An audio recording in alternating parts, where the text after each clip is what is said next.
Dear friends, जैसे कि आप लोग को पता है हमने कल क्या किया था। 9th का चैप्टर फर्स्ट आप लोग को समझाया था, वीडियो अपलोड करा था। आई होप कि आप लोग को समझ में आया होगा। ठीक है, तो आज हम क्लास 9th एनसीईआरटी बुक का एनसीईआरटी बुक का क्लास 9th चैप्टर 2 हम आज कवर करेंगे। इसका क्या नाम है? क्या हमारे आसपास के पदार्थ शुद्ध हैं? क्या हमारे आसपास के पदार्थ शुद्ध हैं? ठीक है, चलिए देखते हैं। समान रासायनिक प्रकृति के पदार्थ जो एक ही प्रकार के कणों से मिलकर बने होते हैं उन्हें शुद्ध पदार्थ कहते हैं। ठीक है, समान रासायनिक प्रकृति के जो पदार्थ होंगे वो एक ही प्रकार के कणों से मिलकर बने होते हैं, उन्हें हम शुद्ध पदार्थ कहते हैं। मिश्रण किसे कहते हैं? दो या दो से अधिक शुद्ध पदार्थों के मिल से बने पदार्थ को मिश्रण कहते हैं। जैसे जल, चीनी, रक्त। जल में चीनी और रक्त, वायु और बालू का मिश्रण। समुद्र का जल, खनिज, मिट्टी आदि सभी मिश्रण के क्या है? उदाहरण है। किसी पदार्थ को अन्य प्रकार के तत्वों भौतिक प्रक्रम द्वारा अलग नहीं किया जा सकता, ये शुद्ध पदार्थ होते हैं। ठीक है, किसी पदार्थ को अन्य प्रक्रम के तत्वों में भौतिक प्रक्रम द्वारा, एक मिनट, मैं फिर से पढ़ना चाहूंगी। किसी पदार्थ के अन्य प्रकार के तत्वों में भौतिक प्रक्रम द्वारा अलग नहीं किया जा सकता, इन्हें शुद्ध पदार्थ कहते हैं। जैसे सोडियम क्लोराइड, चीनी आदि। तत्व किसे कहेंगे? तत्व किसी पदार्थ का वह मूल गुण होता है। तत्व किसी पदार्थ का वह मूल गुण होता है जो एक ही प्रकार के रासायनिक प्रकृति के बने होते हैं। ठीक है, जिसे किसी भौतिक या रासायनिक प्रक्रम द्वारा अलग नहीं किया जा सकता। ठीक है, जिसे किसी भौतिक या रासायनिक प्रक्रम द्वारा अलग नहीं किया जा सकता, तत्व कहलाता है। क्या कहलाता है? तत्व कहलाता है। एग्जाम्पल में देख लेते हैं। लोहा, ऑक्सीजन, सल्फर, सोना, चांदी। ठीक है, सोना चांदी याद रहेगा, तत्व हैं सब। ठीक है,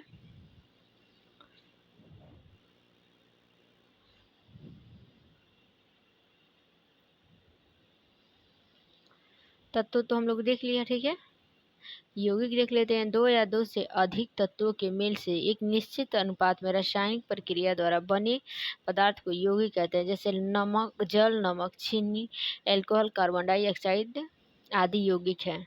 समांगी मिश्रण वह मिश्रण जिसकी बनावट समान हो, इसके कणों को अलग नहीं पहचाना जा सकता, समांगी मिश्रण कहते हैं। जैसे नमक और जल का घोल। ठीक है, नमक जल के घोल को हम अलग अलग नहीं पहचान सकते। मान लीजिए आप शरबत बनाते होंगे, ठीक है, तो या फिर द्रव में द्रव, जैसे कि दूध में अगर हम पानी मिला दें तो पता चलता है? नहीं चलता है। ऐसे नमक में अगर पानी में अगर नमक डाल दे तो क्या होगा? कुछ देर बाद देखेंगे कि वो क्या होता है, उसी में घुल जाता है। जब घुल जाता है तो उसके जो भी कण होते हैं हम अलग अलग पहचान सकते हैं? नहीं पहचान सकते। क्या ऐसा हो सकता है कि आप लोग पानी में देख सके हाँ ये नमक है, कण को हम लोग को पहचान नहीं सकते, क्योंकि वो तो द्रव है ना। तो उसे हम क्या कहेंगे? समांगी मिश्रण। ठीक है, और विषमांगी मिश्रण किसे कहते हैं? चलिए देखते हैं।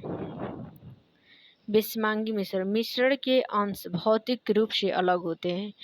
इस मिश्रण के अंश जो होते हैं क्या होते हैं? भौतिक रूप से ही अलग होते हैं।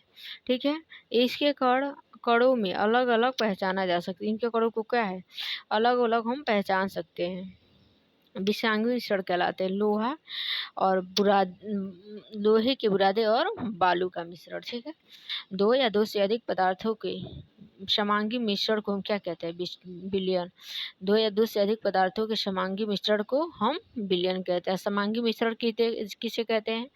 वह मिश्रण जिनकी बनावट क्या हो? समान हो तथा उसके कण अलग अलग पहचाना न जा सके। हमने इसीलिए आपको एक्सप्लेन करके समझाया ताकि आप लोग को कभी भूले ना, लाइफ टाइम हमेशा याद रहे। जानते हैं बोल चाल की भाषा या एग्जाम्पल के तौर पे हम जो रोज देखते हैं उसके साथ अगर हम पढ़ते चले तो हमें क्या होती है? टॉपिक भूलती नहीं है, डेफिनेशन भूलती नहीं है। ठीक है, तो आई होप आप लोग को याद हो गया होगा। चलिए देखते हैं। विलयन किस तीन अवस्थाओं में पाया जाता है? किस किस?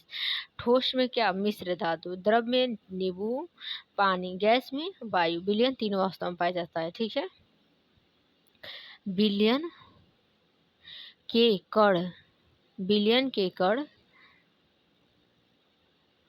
समान रूप से वितरित रहते हैं, अर्थात इसके कण को अलग अलग पहचाना नहीं जा सकता। जैसे नींबू चीनी पानी का एक ही स्वाद होता है।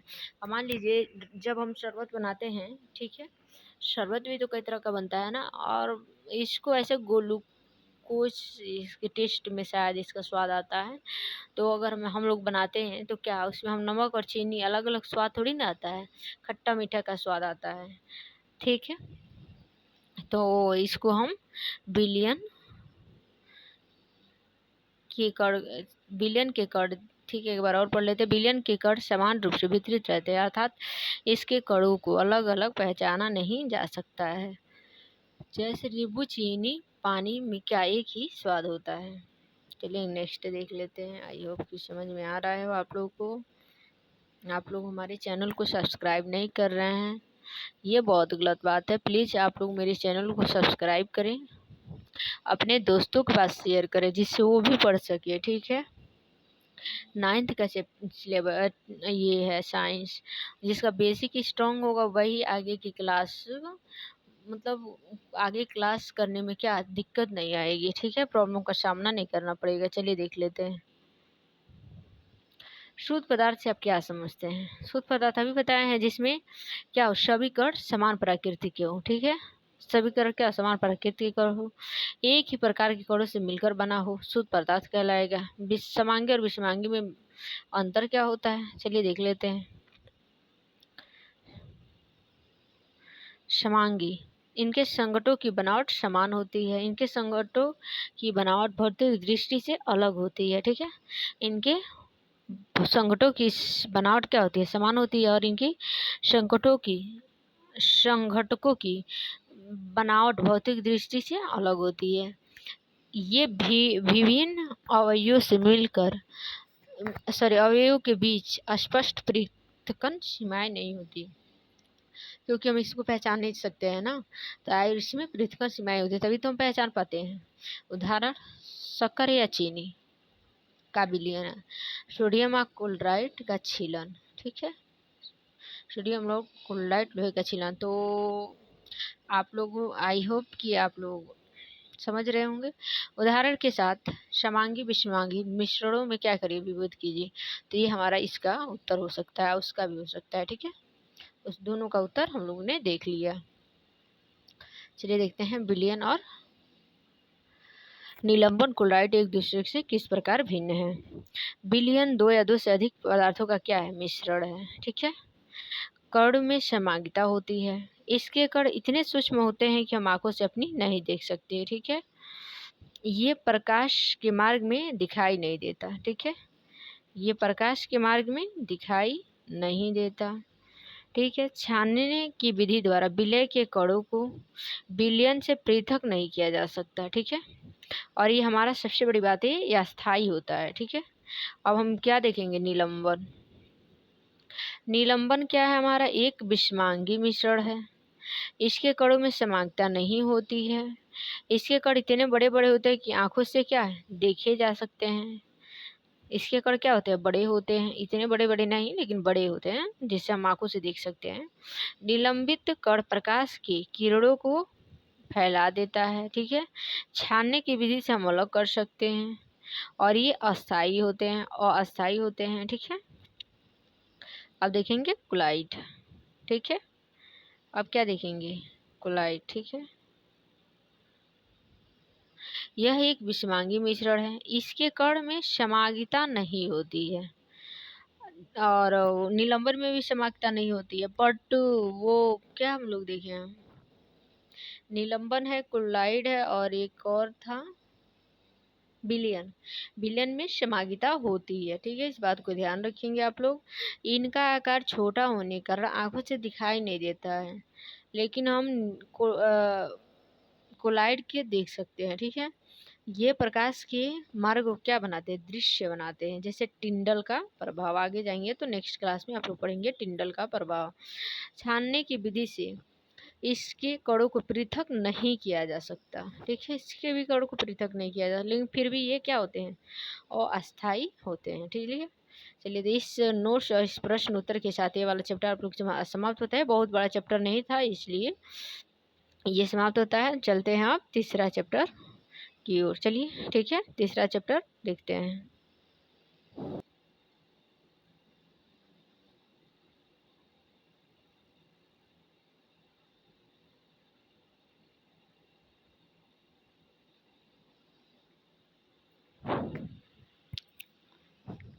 कुछ तत्व जैसे ऑक्सीजन, हाइड्रोजन, क्लोरीन अपने अपने दो परमाणु से अणु बनाते हैं।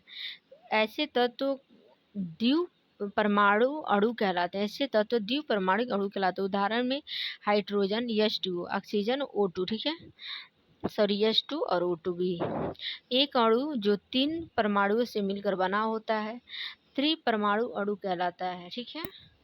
अब मान लीजिए 4 से मिलकर बना होगा तो चतुर्परमाणु अणु कहलाएगा, 5 से मिलकर बना होगा तो बहुपरमाणु अणु मिलकर कहलाएगा, ठीक है। तो 2 से बना है तो द्विक कहेंगे, 3 से बना है तो त्रिक कहेंगे, 4 से बना है तो चतुर्परमाणु कहेंगे। जैसे ओजोन, ओजोन गैस का आप लोग नाम परिचित होंगे जो भूगोल अच्छे से पढ़ रहे होंगे। ओजोन का O3 होता है, ठीक है। किसी तत्व के अणु जिसमें 4 परमाणु होते हैं सब परमाणु अणु कहलाते हैं। जैसे फास्फोरस P4। किसी तत्व के वे अणु जिसमें परमाणु की संख्या 4 से अधिक हो बहुपरमाणु अणु कहलाते हैं। ए में सल्फर एसिड। किसी परमाणु में प्रोटॉन इलेक्ट्रॉन की संख्या बराबर में होते हैं, ठीक है। प्रोटॉन तथा इलेक्ट्रॉन बराबर संख्या में होते हैं। अक्रिय गैसों को छोड़ के, ठीक है, छोड़कर परमाणुओं का इलेक्ट्रॉनिक संरचना अस्थायी होती है, ठीक है। अक्रिय गैसों को छोड़ के, ठीक है, इलेक्ट्रॉनिक संरचनाएं क्या होती है, अस्थायी होती हैं। परमाणु स्वतंत्र रूप से अस्तित्व में नहीं रह सकते। परमाणु स्वतंत्र रूप से अस्तित्व में नहीं रह सकते। परमाणु के अस्तित्व में बने रहने के लिए इलेक्ट्रॉन की साझेदारी करते हैं। परमाणु अपने अस्तित्व में बने रहने के लिए इलेक्ट्रॉन्स की क्या करते हैं, साझेदारी करते हैं। यह आयन विद्युत आवेशित कण होते हैं। आयनों की इलेक्ट्रॉनिक रचना अस्थायी होती है। आयनों की इलेक्ट्रॉनिक रचना क्या होती है, अस्थायी होती है। आयन स्वतंत्र रूप से अस्तित्व में रह सकते हैं। आयन स्वतंत्र रूप से अस्तित्व में रह सकते हैं। आयनिक युग में पहला तत्व मेटल होता है। पहला तत्व क्या होता है, मेटल होता है। धनायन केशन बनाता है। और दूसरा तत्व क्या होता है, नॉन मेटल होता है। दूसरा तत्व नॉन मेटल जो ऋणायन बनाता है।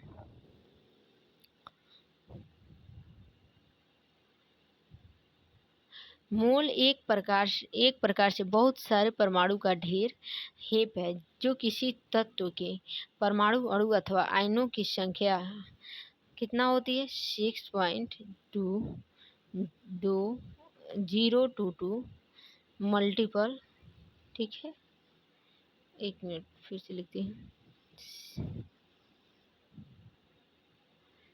6.022 मल्टीपल 10 के पावर कितना होती है, 23, ठीक है।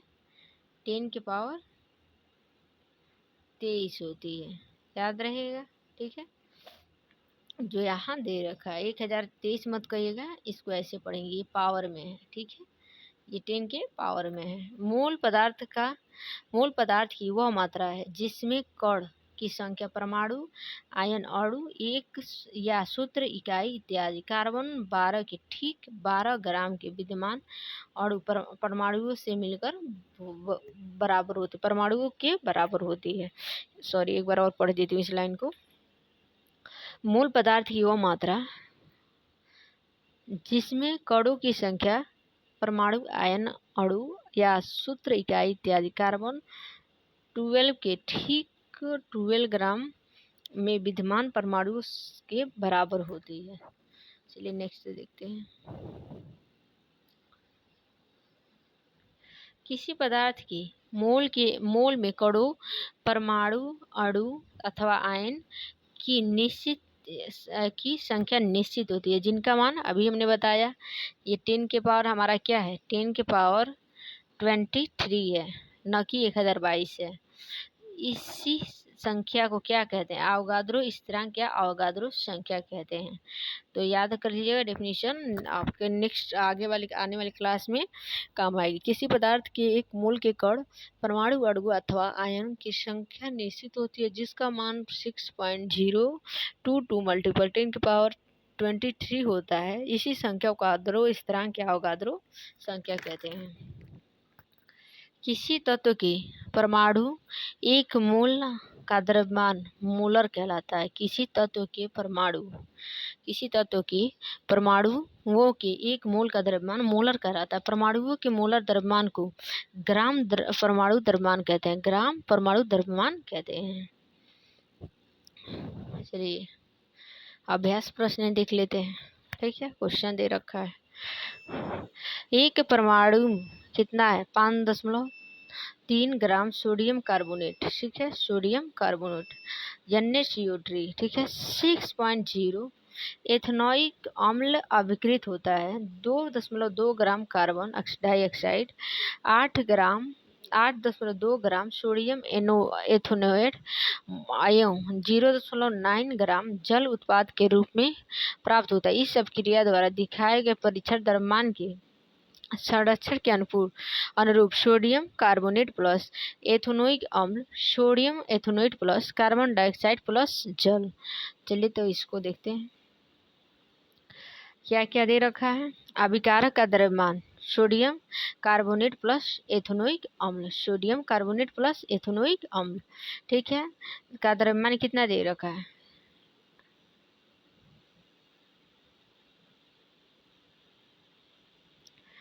इसका द्रव्यमान कितना दे रखा है? 5.3। ठीक है, समझ में आ रहा है। और यहाँ क्या है? एथेनोइक अम्ल, इसका द्रव्यमान कितना दे रखा है? 6.0। ठीक है, यहाँ प्लस का सिंबल है, तो यहाँ प्लस का सिंबल लगाएंगे तो जोड़ेंगे तो क्या होगा? 0। मान लीजिए यहाँ 6.0 है तो 0 3 क्या हो जाएगा? 3 हो जाएगा। ठीक है, 6 5 11। ठीक है, समझ में आ रहा है। ये हमारा क्या हो जाएगा? जी लिखिए या ग्राम लिखिए।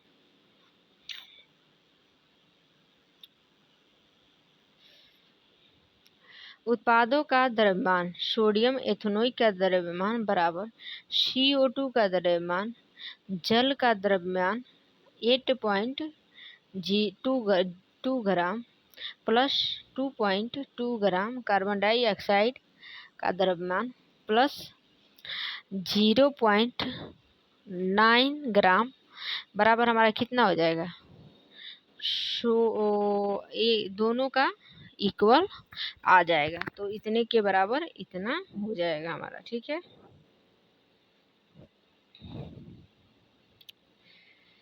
चलिए नेक्स्ट क्वेश्चन देखते हैं। बहुत तो डिफिकल्ट नहीं है, आप लोग मन लगा के पढ़ेंगे तो सुनेंगे हमारी सारी बातों को तो शायद समझ में आएगा। हाइड्रोजन ऑक्सीजन द्रव्यमान के अनुसार 1.8 अनुपात के संयोग जल से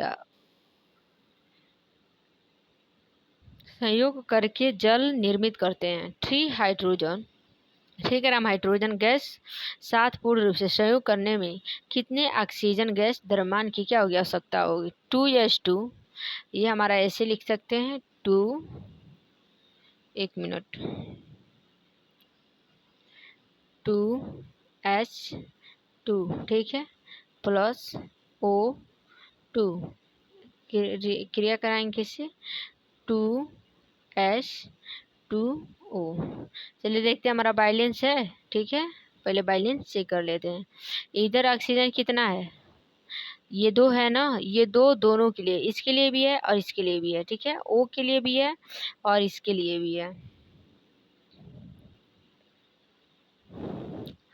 हाइड्रोजन ये जो 2 है इसके लिए भी है। ठीक है, और इसके लिए भी है, तो हमारा हाइड्रोजन इधर 2 है। ठीक है, और यहाँ भी हमारा हाइड्रोजन कितना है? 2 है। समझ में आ रहा है। यहाँ 2s2। ठीक है, तो 2s2। ठीक है, 2 दूना 4, 2 दूना 4, 4 हाइड्रोजन इधर है, 4 हाइड्रोजन हमारा यहाँ है। ठीक है, तो बैलेंस हो गया। ठीक है, चलिए देखते हैं। 2s2 4 ग्राम, फिर क्या दिया है? 32 ग्राम। 4 ग्राम फिर 32 ग्राम। ऑक्सीजन का जानते हैं परमाणु क्रमांक जो संख्या परमाणु क्रमांक जो होता है ना 16 होता है। ठीक है, परमाणु क्रमांक 16 होता है, बराबर 16 होता है इसकी। सॉरी, परमाणु भार 16 होता है, परमाणु क्रमांक 8 होता है। Hydrogen, hydrogen, helium, lithium, beryllium, boron, ऐसे ऐसे करके आता है 8वें नंबर पे। ठीक है, तो जब हम 2 में 16 का मल्टीपल करेंगे तो 16 दूना 32 ग्राम आ जाएगा। ठीक है, और 2s2 2 दूना 4। ठीक है, यहाँ हम 16 मान लेते हैं, यहाँ 2, 1 मिनट, 2s2 समझ में आ रहा है, प्लस यहाँ जब इसका कितना होता है 16 होता है ना, तो अगर मैं यहाँ 16 लिख दूँ, O2 कर दूँ, तो क्या अगर इसका मल्टीपल हम इसमें करेंगे तो 4 आ रहा है। ठीक है, तब इसका मल्टीपल इसमें भी कर सकते हैं, तो 16 दूना हमारा क्या हो जाएगा 32 हो जाएगा, तो हमारा ये 32 हो जाएगा। ठीक है, तो कितने 4 आठे कितना होता है 32, 4 का टेबल याद होगा तो 4 का टेबल याद होगा तो क्या होगा 4 आठे 32 आता है, तो 4 एकने 4, 4 आठे 32, 1 संबंधी 8, 1:8 में। ठीक है, चलिए देख लेते हैं। हाइड्रोजन 1 ग्राम हाइड्रोजन संपूर्ण अभिक्रिया के लिए कितने ऑक्सीजन की जरूरत पड़ेगी, ये हमारा किसकी असंख्या है हाइड्रोजन की। ठीक है, तो कितने की पड़ेगी, आइए हमारा ऑक्सीजन की 1 ग्राम हाइड्रोजन के लिए 8 ग्राम ऑक्सीजन की जरूरत पड़ेगी। 3 ग्राम हाइड्रोजन के लिए संपूर्ण अभिक्रिया की ऑक्सीजन। ठीक है, 3 ग्राम हाइड्रोजन के लिए संपूर्ण अभिक्रिया की ऑक्सीजन की जरूरत पड़ेगी। डाल्टन के परमाणु सिद्धांत कौन सा द्रव्यमान के संरक्षण नियम का परिणाम है, ये या ऐसे होगा परिणाम। ठीक है, परिणाम है। परमाणुओं के समूह जिन पर नेट आवेश विद्यमान हो उसे बहुपरमाणुक आयन कहते हैं। ठीक है, उसे क्या कहते हैं बहुपरमाणुक आयन। N3 पर माइनस, ये हमारा ऐसे है N, इस पे हमारा माइनस चार्ज है, प्लस है। ठीक है, H फिर है हमारा 4। ठीक है, फिर यहाँ 4 है, फिर प्लस, बराबर, यहाँ प्लस नहीं रहेगा, सॉरी यहाँ प्लस नहीं रहेगा, बराबर NH4। ठीक है, चलिए इसको बैलेंस करके देखते हैं। ठीक है, हमारा यहाँ नाइट्रोजन कितना है 3 है।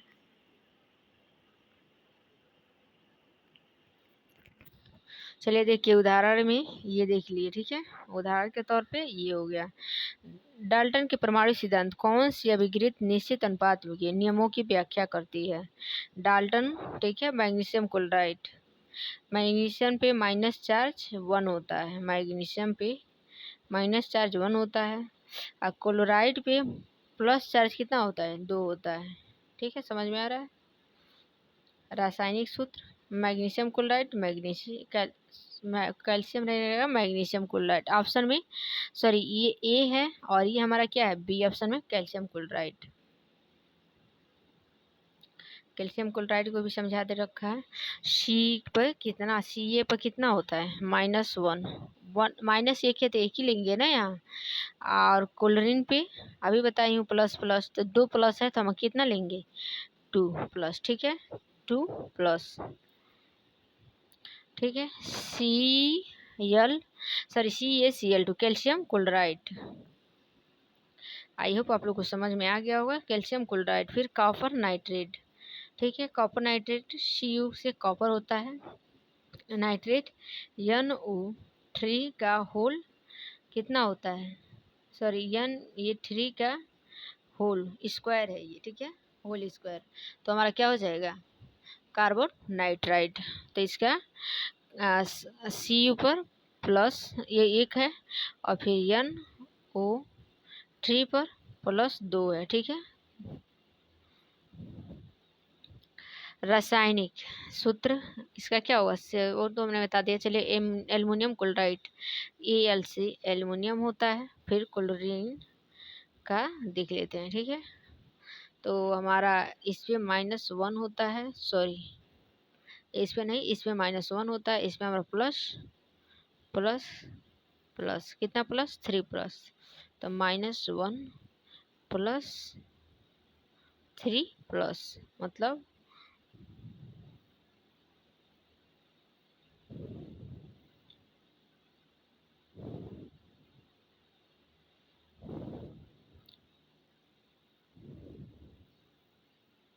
ठीक है। आई होप कि समझ में आ रहा होगा आप लोगों को, मैं आशा करती हूँ। Calcium carbonate, calcium carbonate CaCO3, CaCO3, तो Ca पर माइनस डबल होता है, इस पे प्लस डबल होता है, ठीक है। तो दोनों का बैलेंस ये हो जाएगा, ठीक है। CO, चलिए देख लेते हैं। निम्नलिखित तत्वों के रासायनिक नाम दीजिए। बुझा हुआ चूना, ठीक है, हाइड्रोजन ब्रोमाइड, बेकिंग पाउडर खाने वाली सोडा, ठीक है, पोटेशियम सल्फेट। बुझा हुआ चूना को क्या कहते हैं? CaO। विद्यमान तत्व कैल्शियम और ऑक्सीजन, इसमें Ca से कैल्शियम, O से ऑक्सीजन, ठीक है। हाइड्रोजन ब्रोमाइड, H से हाइड्रोजन, Br से ब्रोमाइड, ब्रोमीन होता है, ठीक है। Baking soda, sorry sorry sorry baking soda खाने वाला सोडा, Na से क्या होता है? सोडियम होता है, ठीक है। Na से सोडियम, S से हाइड्रोजन, ठीक है। CO3 से क्या होता है? 3 दे रखा है ना, लेकिन CO2 से कार्बन होता है, ठीक है। तो हमारा क्या हो जाएगा? कार्बन और ऑक्सीजन, ठीक है। CO2 से कार्बन डाइऑक्साइड होता है और CH3 दिया है कार्बन और ऑक्सीजन। तो हमारा बेकिंग सोडा का फार्मूला क्या होता है? NaCO3, ठीक है। कोई खाने वाला सोडा का फार्मूला पूछे तो आप लोग बता सकते हैं NaCO3, ठीक है। Potassium sulphate, potassium sulphate, potassium का सिंबल K होता है, ठीक है। K2 दिए रखा है। सल्फेट का SO4 होता है, ठीक है। तो पोटेशियम सल्फेट का फॉर्मूला ये हो गया। बेकिंग पाउडर खाने वाले सोडा का फॉर्मूला ये हो गया। हाइड्रोजन ब्रोमाइड का ये हो गया। बुझा हुआ चूना का ये हो गया। चलिए देखते हैं। निम्नलिखित पदार्थों में मोलर द्रव्यमान, मोलर द्रव्यमान का मान मैंने बताया है आप लोगों को, कितना बताया है याद करके मुझे बताइए कमेंट सेक्शन में, ठीक है। एथाइन का C2H2, ठीक है। सल्फर और S8 होते हैं, कितने होते हैं? S8 होते हैं।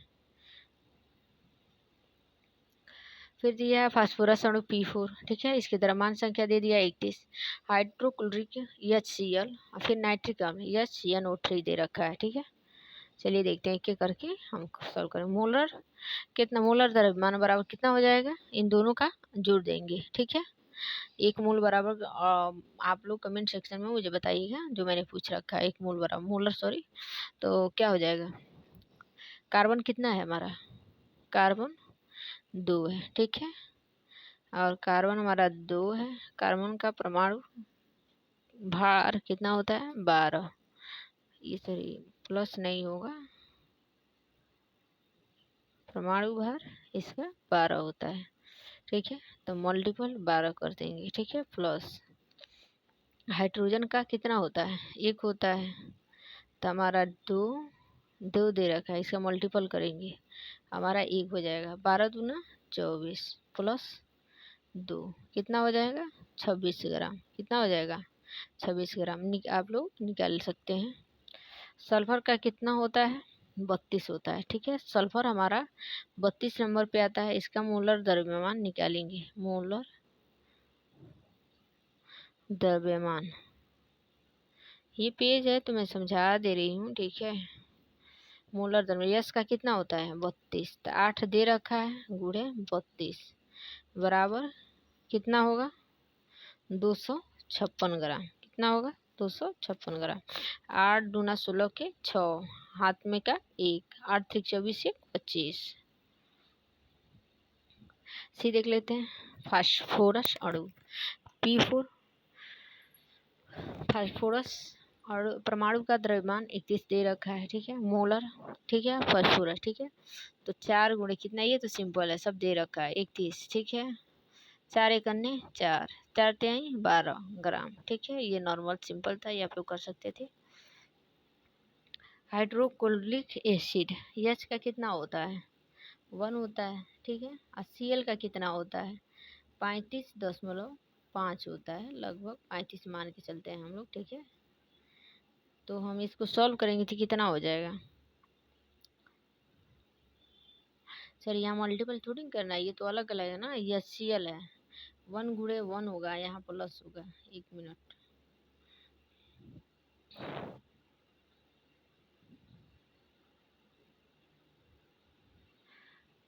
वन मल्टीपल 1 प्लस क्लोरीन का दे रखा है 35.5, ठीक है। 1 प्लस 3.5 कितना हो जाएगा, तो हमारा ऐसे जोड़ लेते हैं, 3 5.5 1, ठीक है। 5 6 पॉइंट रहेगा 3, हमारा कितना हो जाएगा 36.5। समझ में आ रहा है। नाइट्रिक अम्ल HNO3 HNO3, तो इसका हमारा कितना होता है, 1 होता है, आप लोग को पता ही है। नाइट्रोजन का 14 होता है, परमाणु क्रमांक संख्या 7 होती है। इसका कितना होता है, 3 होता है, 3 दे रखा है। और इसके परमाणु भार कितना होता है, 16, परमाणु क्रमांक 8 होता है। तो ये हमारा इसका एक ही है, तो ये मल्टीपल करेंगे, 16 32 16 48 48 हो जाएगा, बराबर 48, ठीक है। 14 प्लस 15 14 प्लस 15 तो जोड़ेंगे कितना आएगा, 63 आएगा, कितना आएगा 63। 8 5 13 का 3 हासिल 1 5 1 4 1 5 1 6। समझ में आ रहा है। मोलर द्रव्यमान बराबर हाइड्रोजन परमाणु द्रव्यमान नाइट्रोजन परमाणु द्रव्यमान प्लस 3 ऑक्सीजन, जो मैंने आप लोग को समझा दिया है, ठीक है। निम्न का द्रव्यमान क्या होगा, 1 मोल नाइट्रोजन, ठीक है, 1 मोल एल्युमिनियम परमाणु एल्युमिनियम का परमाणु द्रव्यमान 27 दे रखा है। मोल sodium sulphide Na2CO3 SO3,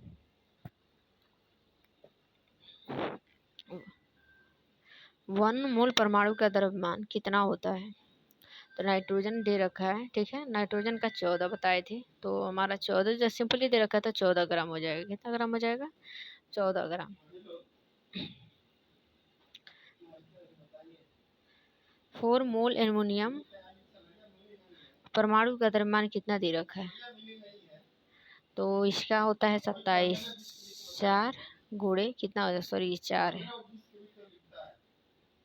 4 multiple 27, ठीक है। मल्टीपल करेंगे, 4 7 28 के 8 हासिल 1 8 1 10, हमारा 108 आंसर आ जाएगा। 1 मोल सोडियम सल्फाइड का द्रव्यमान 10 मोल सोडियम, तो 10 का दिया तो 10 तो रहेगा ही, ठीक है। सोडियम सल्फाइड का फार्मूला क्या होता है, Na2SO3, ठीक है। तो Na दिया है, Na2CO3, तो 2 रख देंगे, SO3 फिर क्या दे रखा 23, ऑक्सीजन का 16 दूना 32, ठीक है। नाइट्रोजन कितना है 2 है, ठीक है। इसमें परमाणु भार नहीं लेंगे, परमाणु क्रमांक लेंगे, सॉरी परमाणु क्रमांक लेंगे, सोडियम है ना,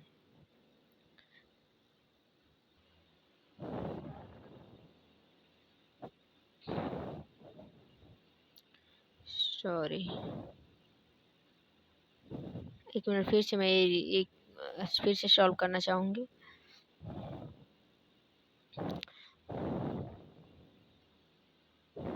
इसका तो हम लोगों ने निकाल लिया, और इसका देखिए, ठीक है, ऐसे करते जाएंगे, ठीक है। Al2 का निकालेंगे फिर, ठीक है। यहाँ 2 दे रखा है, इसका L का कितना होता है, L बराबर 27, ठीक है, और O बराबर 16, तो क्या करेंगे, मल्टीपल 3 कर देंगे। ठीक है, तो जब हम इसका 27 दे रखा है इसका, तो मल्टीपल यहाँ 2 करेंगे। 27 दूना कितना होता है 54 प्लस 16 या 48। जब जोड़ेंगे तो हमारा कितना होगा 102। 8 4 12 का 2 हासिल 1 5 5 5 5 4 9 1 हासिल 10 102 ग्राम।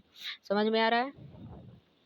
इस तरह से अल्मीनियम ऑक्साइड एक मोल के द्रव्यमान की संख्या 102 ग्राम आ गया। ठीक है, 102 ग्राम में Al2O3 के अणुओं की संख्या कितना है 6.022 मल्टीपल 10 की पावर 3 है। ठीक है, 1 ग्राम में Al2 और O3 के अणुओं की संख्या। ठीक है, तो हम क्या करेंगे, इस जो हमारा ये है ना, तो इससे इसमें भाग देंगे तभी तो निकलेगा ना अणुओं की संख्या Al2 में। ठीक है, तो चूंकि इतने ग्राम ये हमारा क्या रहा है, ये हमारा क्वेश्चन में दे रखा है। ये मत कहिए सोचिएगा कि कहाँ से आ गया, ये हमारा क्वेश्चन में दे रखा है। ठीक है, तो इतना हमारा क्वेश्चन में दे रखा है। ठीक है, तो अणुओं की संख्या निकालेंगे तो क्या करेंगे, वो जो जो एक मोल की संख्या दिया है ना, उससे उसमें 102 से भाग कर देंगे, और जो प्रश्न में दिया उससे हम क्या करेंगे, मल्टीपल करेंगे। ठीक है, जब मल्टीपल करेंगे तो इतना आ जाएगा।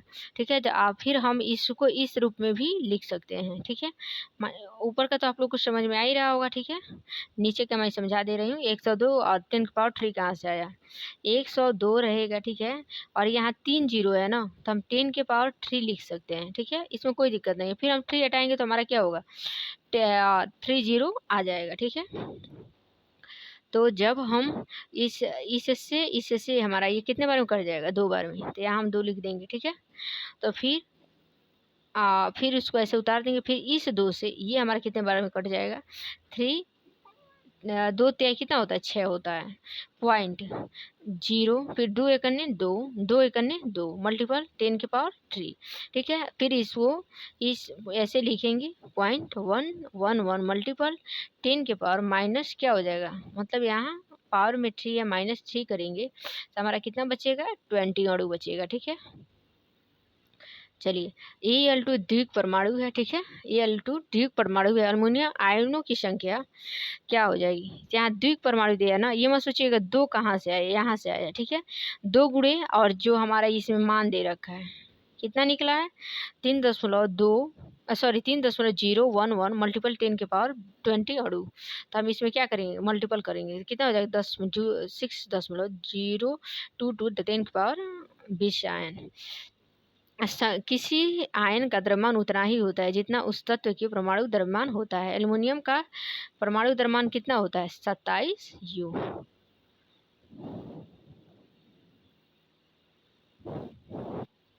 चलिए इसे भी देख ही लेते हैं, 1 मिनट। चलिए देखते हैं, अमोनियम हाइड्रोजन के कितने अणु होते हैं। अमोनियम हाइड्रोजन के इसका फार्मूला कितना होता है, NH4 होता है।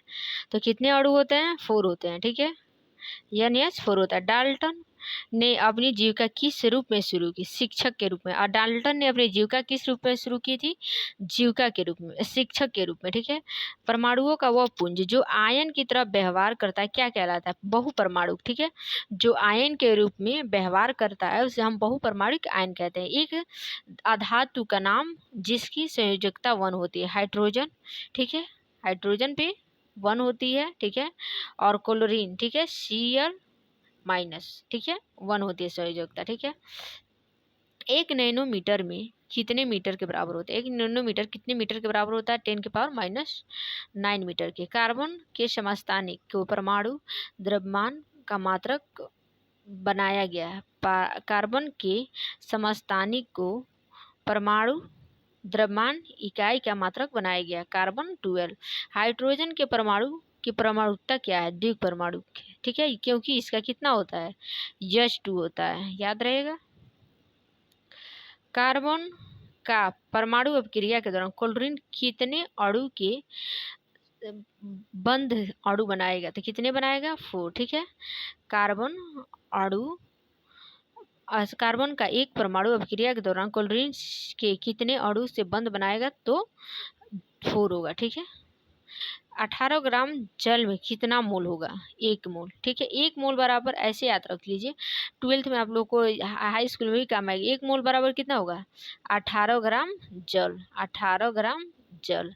जल का मतलब H2O, ठीक है। एक अधातु जिसका नाम एटॉमिक नंबर कितना है 7, ठीक है, एटॉमिक नंबर 7। तो देखिए मैं पढ़ती जा रही हूँ, आप लोग काउंट करते जाइएगा। सॉरी, या लिख ही देती हूँ। हाइड्रोजन, हीलियम, ठीक है, hydrogen, helium, lithium, barium, boron, ठीक है, hydrogen, helium, lithium, beryllium, sorry एक मिनट रुकिए, चलिए लिखती हूँ। Hydrogen, helium, lithium, beryllium, boron, carbon का कितना होता है 6, ठीक है, और नाइट्रोजन का कितना हो जाएगा 7, ठीक है। 1 2 3 4 5 6 7, तो कितना हो जाएगा, अधातु का नाम है और उसका एटॉमिक नंबर है 7, तो उसका नाम क्या हो जाएगा नाइट्रोजन। रेडायन जो 2+ इलेक्ट्रॉन होल्ड करता है, तो ऑक्सीजन का कितना होता है 7 होता है ना, सॉरी 7 नहीं होता है, 8 होता है, ठीक है। तो कितना करता है 2, तो इस पे 2 - चार्ज आती है। स्थिर अनुपात नियम देने वाले वैज्ञानिक का नाम क्या है। स्थिर अनुपात का नियम जो वैज्ञानिक ने दिया था उनका नाम J.L. प्राउस्ट था। क्या नाम था, J.L. प्राउस्ट था। एमयू का पूरा नाम क्या है, एटॉमिक मास यूनिट। एमयू का पूरा नाम एटॉमिक मास यूनिट, ठीक है। हाइड्रोजन को अपना अष्टक पूरा करने के लिए कुल कितने इलेक्ट्रॉन चाहिए, तो 2, कितने 2। वह उस वैज्ञानिक का नाम बताइए जिन्होंने परमाणु सिद्धांत दिया था। किसने दिया था, तो डाल्टन ने दिया था। किसने ने दिया था, डाल्टन। IUPAC क्या काम करता है, IUPAC क्या काम करता है, तो तत्वों के नाम प्रतीक चिन्ह प्रदान करता है। तो याद रहेगा आप लोग को, कोई पूछे तत्वों के नाम और चिन्ह तत्वों के नाम और प्रतीक चिन्ह कौन प्रदान करता है, तो IUPAC याद रहेगा, IUPAC, ठीक है। परमाणु त्रिज्या मापने की इकाई को क्या कहते हैं, नैनोमीटर। परमाणु का जो त्रिज्या मापने की जो इकाई होती है उसे हम नैनोमीटर कहते हैं। डाल्टन के परमाणु सिद्धांत के अनुसार परमाणु की परिभाषा लिखिए। सभी द्रव चाहे तत्व, यौगिक या मिश्रण सूक्ष्म कणों से मिलकर बने होते हैं। वो उन्होंने कहा कि सभी तत्व चाहे वो सभी द्रव चाहे वो तत्व हो या यौगिक हो या मिश्रण वो किससे मिलकर बने होते हैं, तो सूक्ष्म कणों से, ठीक है, जिन्हें हम परमाणु कहते हैं, ठीक है। और परमाणु को याद रहे विभाजित नहीं किया जा सकता है। आयन क्या है, ये कितने प्रकार के होता है। अणु या परमाणु में आवेशित कण को क्या कहते हैं, अणु या परमाणु के आवेशित कण को हम आयन कहते हैं। ये 2 प्रकार के होते हैं, धनायन और ऋणायन, ठीक है। आयन 2 प्रकार के होते हैं, याद रहेगा, ठीक है। ये जो आवेशित कण होते हैं उन्हें ही कहते हैं, और 2 प्रकार के होते हैं, ठीक है। आणविक द्रव्यमान से आप क्या समझते हैं, किसी पदार्थ का द्रव्यमान उसके संघटकों के द्रव्यमान का योग होता है। किसी आणविक द्रव्यमान के उसके सभी संघटकों परमाणु के द्रव्यमान का क्या होता है, योग होता है। इस प्रकार अणु का सापेक्षिक द्रव्यमान है। इस प्रकार अणु का क्या है, सापेक्षिक द्रव्यमान है। परमाणु अणु द्वारा इकाई व्यक्त किया जाता है। परमाणु द्रव्यमान इकाई द्वारा व्यक्त किया जाता है, ठीक है। तो ये मुझे लगता है ये तो रिवीजन आप लोगों ने पढ़ा ही है, ठीक है, ये रिवीजन कर रहा है, ठीक है। तो इस तरह से आप लोग का ये चैप्टर समाप्त होता है। कौन सा चैप्टर था, तो 3rd चैप्टर था, ठीक है। मैं आशा करती हूँ कि मैंने जितना आप लोग को समझाया, जितना वो समीकरण, जितना रिएक्शन था समझाया, आप लोग को समझ में आया होगा। हाइड्रोजन, हाइड्रोक्लोरिक एसिड जो भी है, जितना हमने समझाया, ऑक्सीजन, क्लोरीन जो भी समझाया, आयन समझाया। आयन 2 प्रकार के होते हैं, धनायन, ऋणायन, ठीक है। तो आप लोग को समझ में आएगा। तो मैं आप लोग मेरे चैनल को अगर सब्सक्राइब नहीं करे हैं तो सब्सक्राइब कर लीजिए, अपने दोस्त के पास शेयर कीजिए ताकि वो भी अच्छे से अपनी पढ़ाई कंप्लीट कर पाए, ठीक है।